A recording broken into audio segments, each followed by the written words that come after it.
Welcome back, everybody, to another episode of the Trader Spotlight series. I got a good friend of mine, Justin Coffey, here. He's going to be talking to us about his trading journey, some tips and tricks for you guys to hopefully learn from. And he's going to be talking about how he's been able to balance having a family, having a job, and trading throughout all these years. Justin, welcome finally. It's been a while in the making, so I'm excited to be here.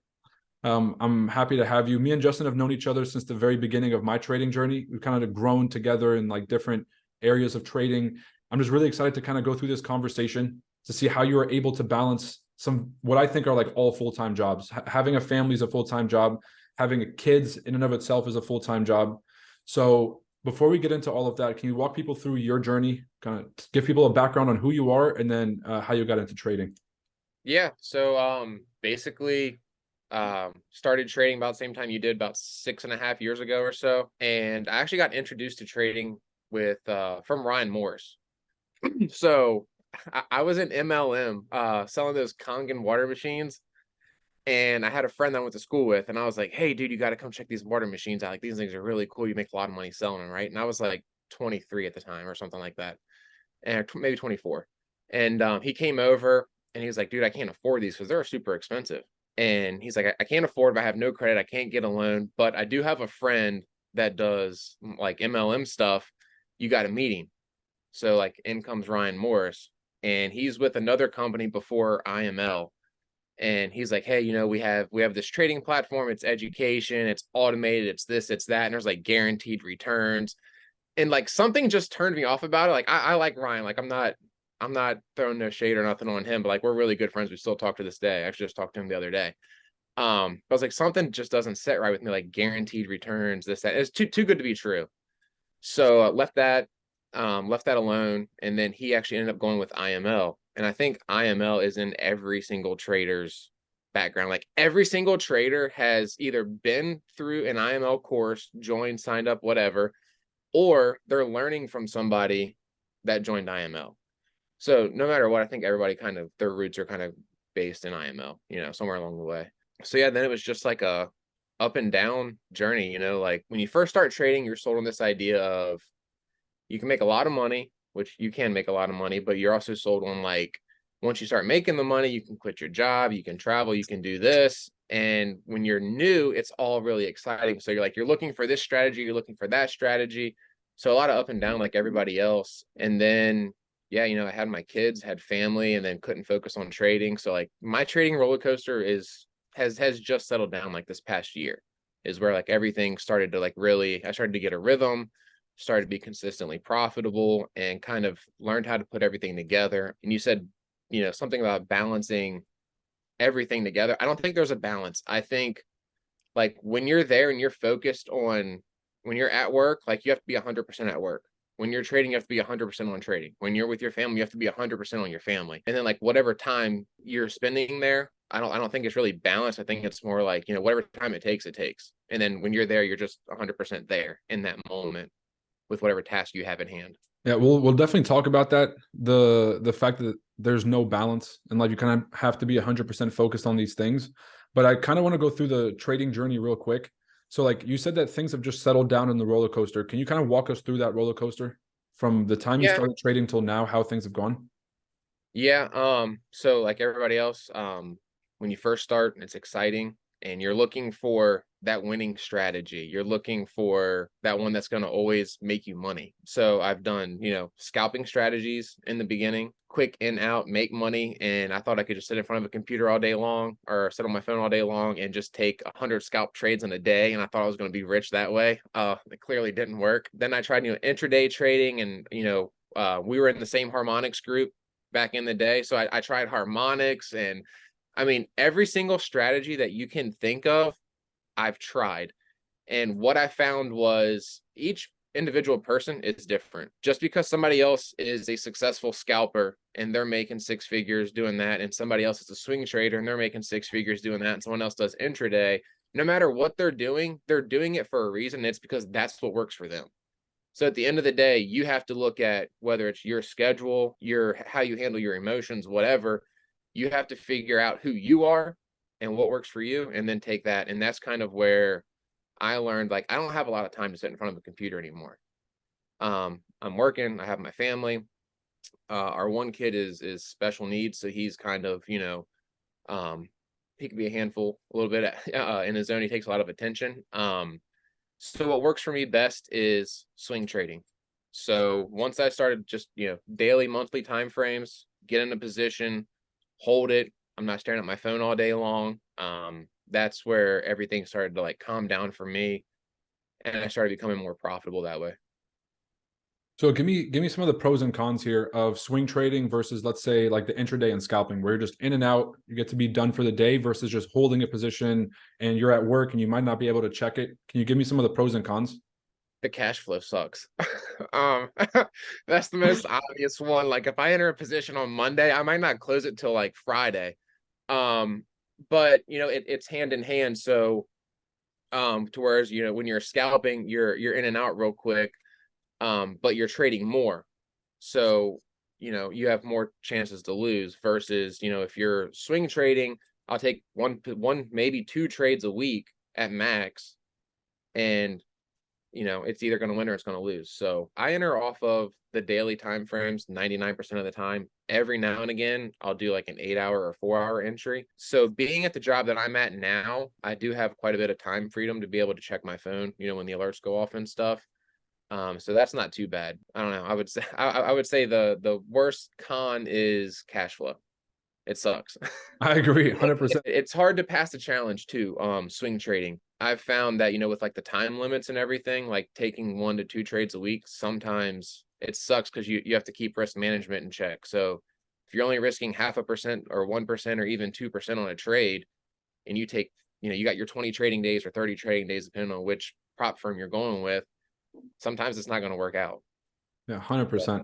I mean, and sometimes you'll just be consolidating for like a week or two until the move finally happens. I think I feel like is the worst. But then again, when it finally pays out, it kind of makes up for weeks of not trading, doesn't it? Yeah, it does. And speaking of consolidating, that was that EN trade that like I watched that trade for like a month. That's when I was in the chat about like, oh yeah, I'm waiting for EN. I'm waiting for EN. And like finally, like after literally a month of watching it, it finally worked. And then after I entered the trade, it was consolidating for like 2 weeks. I was like, man, I'm stuck in this damn trade. That's how I feel But it about ran. Euro USD. It's like all the euros are Yeah. basically just stuck right now. But Yeah. Justin, so when you were first kind of getting the hang of trading and you're trying to balance that work and starting a family, can you talk about that period in your life? Can you talk about some of the lessons that you learned and some things that maybe you could have done differently or could have done better at that point? Yeah, it was really hectic, because when I started trading, I was working in construction. Like I was actually working in the field doing concrete. So there's literally like when you're working, there's no time to check anything. So that's when I would get stuck in trades and, they would go like 50, 60 pips in profit, and then I would get busy, and then I would come back and it would hit stop loss. So that taught me like, okay, obviously, bigger stop losses, higher time frame trades. And that's kind of where I started to get into the swing trades. Let's talk about IML for a little bit. All right. So you did say something that I feel like a lot of people try to like discredit, which is that almost everybody that's publicly and on social media today that's trading or has some kind of trading service stemmed from somebody or they themselves came from IML. Can you talk about what IML did? Give me like the pros and cons of IML. What do you feel like they did right? What do you feel like they kind of messed up? Let's see what I say here. I'm trying to watch because I'm not trying to like be like disrespectful to anybody, but so like, all right, Chris Terry changed a lot of people's lives. Like I got a lot of respect for that dude. That dude, he found a lot of really good educators. One of the main problems I had with IML was that there was way too many educators. So, you could watch one educator that was like Lex Waves. The dude was, when I watched him, I didn't have a clue what he was saying because I was new in the trade. But like if you watch the stuff that he called out, he was like 90% win rate, 80% win rate. So you're trying to like watch him, but he's more of an advanced educator and you're a novice coming into it trying to keep up with him. So I think they did, too many educators, and you just kind of got thrown in. If you didn't go through the course, you had to be disciplined, and you had to make sure that you went through all of the steps by yourself. There's not somebody there like holding your hand like, okay, let's do step 1, let's do step 2. You were just like, hey, you signed up, here's the course, go ahead and make sure you do it all step by step. Look, So yeah. that's all fair. I want to stay away from giving them like business advice from like what they were doing right or wrong within the actual service. I just mean kind of in hindsight right now. So the fact that they, like for me, I would say a big pro is that they introduced trading to so many people who had no idea what it was. Oh, for sure. And I would say the con is that they introduced it in a way that set unrealistic expectations. They were just kind of hyping it up to be a lot easier and a lot more profitable than it actually is. And Right. so like, do you see it from now in hindsight? Do you feel like it was like a positive or a negative, what ended up happening? For me, in the long run, definitely a positive. I mean, I got introduced to a skill set that eventually, worked out for me. I met a lot of really good people along the way, and there's a lot of connections that were made within IML that I think are benefiting hundreds, possibly thousands of people. So it was definitely a good community to bring people together, to let other businesses grow outside of that. Once people left, they started their own businesses and things like that. So I think it definitely changed a lot of people's lives for the better. That's kind of the camp that I'm in. A lot of people try to say that it was a net negative because the way that they sold it and like kind of like the image that it gave trading was negative. But I always tell people like there wouldn't be a lot of traders if it wasn't for IML. And some of the Yep. best knowledge and the best value that's publicly available today came from people who are in IML. So super cool. Conversation we were having before the podcast started, trading full time, right? It's advertised as a very glamorous thing, but in reality, it comes with a lot of stress, comes with a lot of issues. Can you talk about going full time, challenges and benefits? So went full time back in like June or July of last year, and found out real quick that you need to make like 3 times the amount of money trading that you make at your job, just because you're gonna have losing weeks. And at your job, when you punch the clock Monday to Friday, your boss is not gonna hand you an invoice saying, "Hey, you owe me." You know what I'm saying? You're always gonna get a paycheck, as long as you have a good boss, I guess. um, right? As long as you're not working for a company that's that's getting ready to file bankruptcy or something. But the time freedom was really cool. Like we did a lot of so we sold our house, moved into a camper, had this idea that like we're not gonna travel the country full time because my wife has a full-time job, but like we're gonna do a lot more traveling. We're gonna live in the camper until like the economy comes down, then we're gonna scoop a house up for cheap and then hold on to it until everything comes back up and have equity. That didn't really work out because of my special needs kid. But what we found out was full-time trading will work out great for somebody that is single or not in a serious relationship, because they can travel, they can do whatever they want, as long as they're making decent money. But you could make 5 times what you make at your regular job. And my wife is 100% passionate about her career. She's a labor and delivery nurse. She loves it. She's never, ever going to leave it. She's made that clear. So if I made $100,000 a week, she's still going to go do that because that's what she feels like her purpose is. Like her purpose is to, help bring life into this world. And she's adamant, like, I am not leaving my job ever. I don't care. I don't care how much money you make. That's So, amazing. it doesn't matter what you make because I'm never going to be able to travel full time until she's ready to leave her job. There's just each situation is going to be different for each person. You know what I'm saying? For sure. So let's say that you do have a settled life. So something that you can't just be like nomadic. There's still a whole set of experiences that you can do with a family that trading allows you to do. Have you been able to do any of those, like like family vacations or just any like upgrading quality of life or things that are not just like the trader lifestyle, nomad kind of lifestyle that you've been able to benefit from full-time trading? Yeah, I mean, we definitely went traveling a lot more. We got to go to some really nice water parks and stuff for my kid's birthday and everything. And it was cool because we could be swimming in the water park or whatever, and I would pop out and I see the alert on my phone, enter the trade, and then later that week be like, oh, cool, I made $1,500 or $2,000 or $500 or whatever you made. I could be there with my family, not taking any time away from them, and doing whatever we wanted to do and still make money. So yeah, there's definitely a plus side to that. For the parents or people who are starting a family or people who have kids, can you talk about the family side of having that time freedom? How has it allowed you to kind of be closer to the family, or is that something that you feel like you ended up kind of wanting to get back into some work because at some point you wanted to get more productive? Can you talk about those things? Yeah, so having the time freedom to be at home with your family is great. What I found when I was trading full time was my schedule was basically wake up, get the kids ready, school, daycare, come back home, do my morning routine, hit the gym, come home, do house chores if that's what you want to call them, laundry, dishes, etc. And then by that time it was ready to go pick the kid up from school, pick the other kid up from daycare, come home, spend time with the family.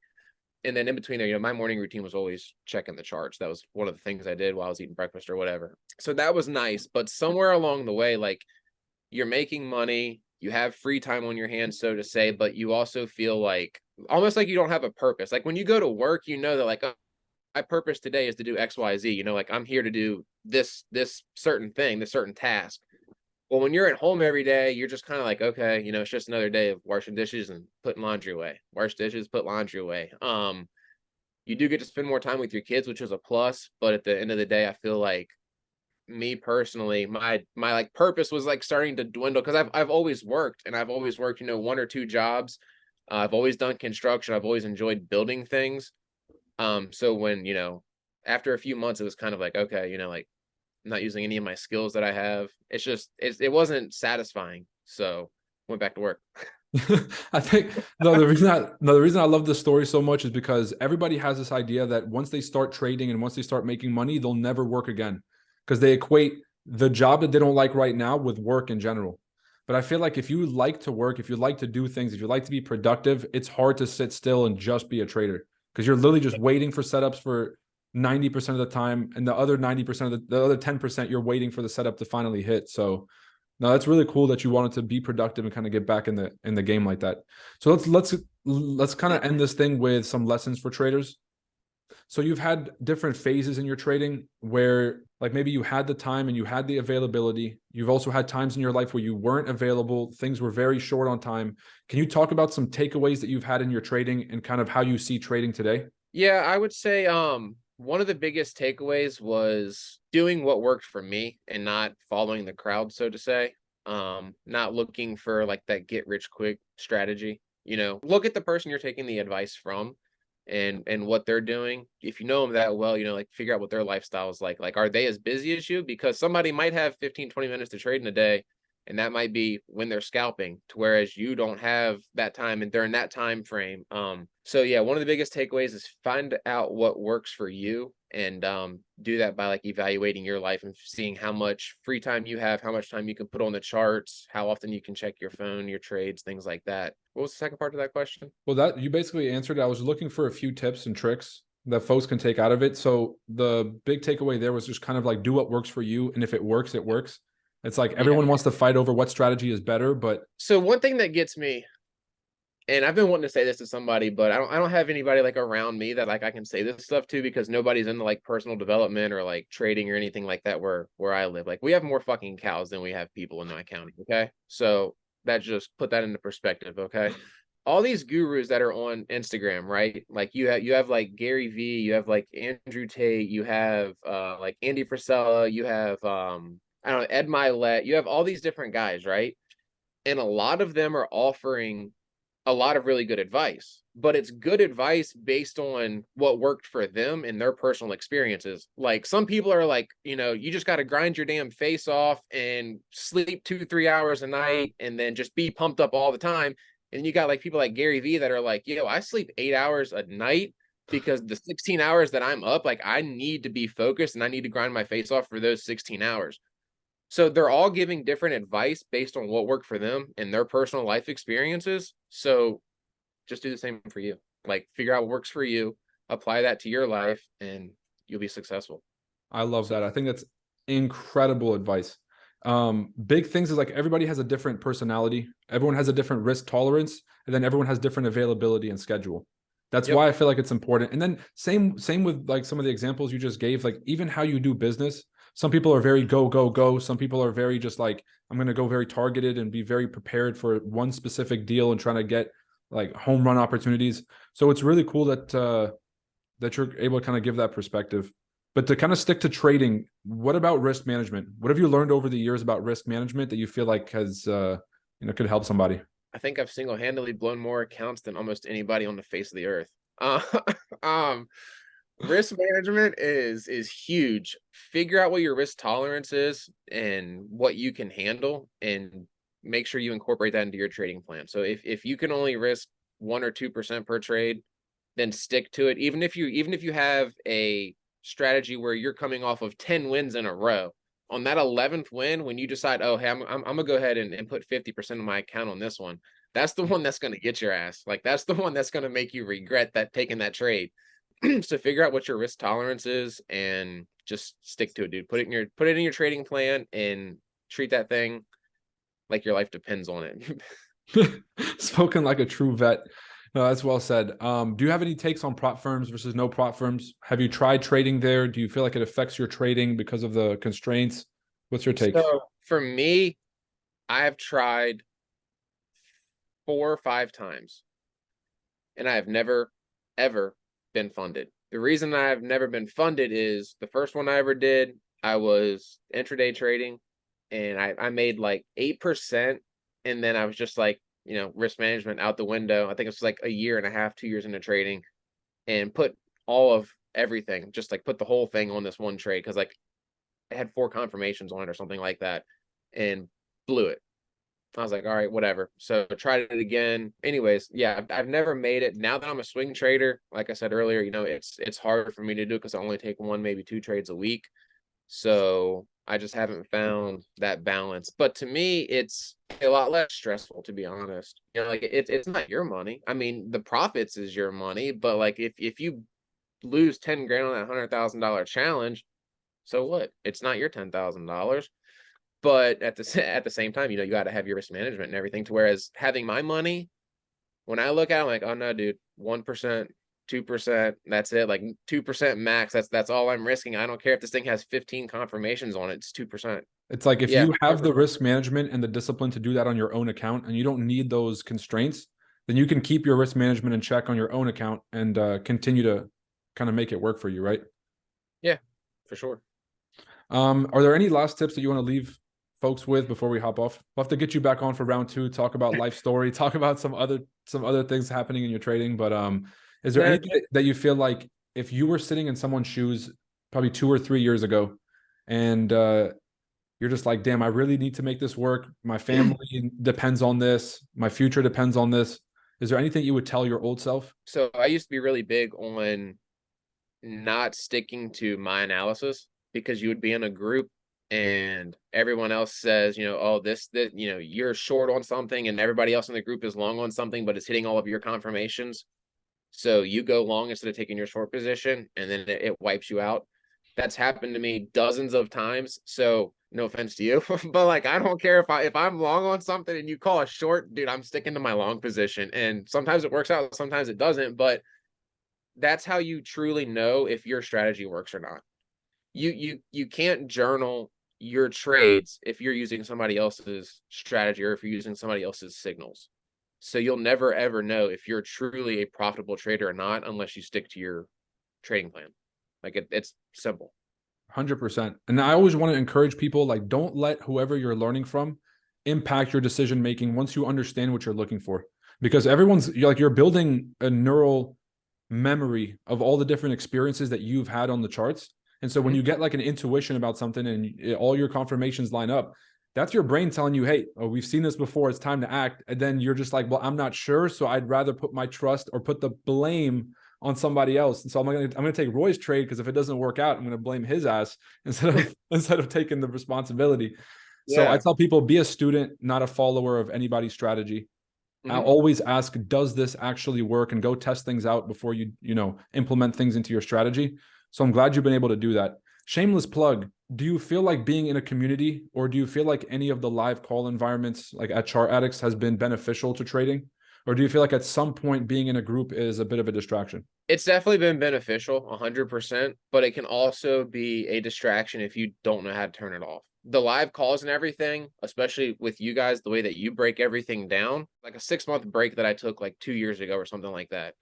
And I came back and it was one of your live sessions on a Thursday, and like just rewatching you break everything down, and then like the outlook calls, watching O break everything down, I was like, dude, they're like a light click. Like everything is just so simple. Like don't overcomplicate it. So yeah, there's pros and cons to everything. Like I said, obviously the community, if you're long on something and everybody else in the community is short and you second guess yourself, that's definitely a con. But being able to be with you guys and watching how you break everything down, that's definitely a pro for sure. All right, well said. Knowing how to turn it off, I think, is really crucial. And that's the same with social media and everything else. So if you Yep. get too wrapped up in social media and you can't really like have the control to set boundaries around, okay, I'm going to turn it off while I'm trading. But now we know. Justin, I appreciate you sharing that with us. it's been a very insightful journey, just because, you know, you and I kind of started around the same time. We've kind of been able to grow and learn how trading works and to have our ups and our downs. But I'm really glad that you were able to share your story, hopefully connect with a bunch of folks at home that are trying to balance work, family, and trading. So thank you for getting on the show, sharing some gems. Hey, man. Thanks for having me.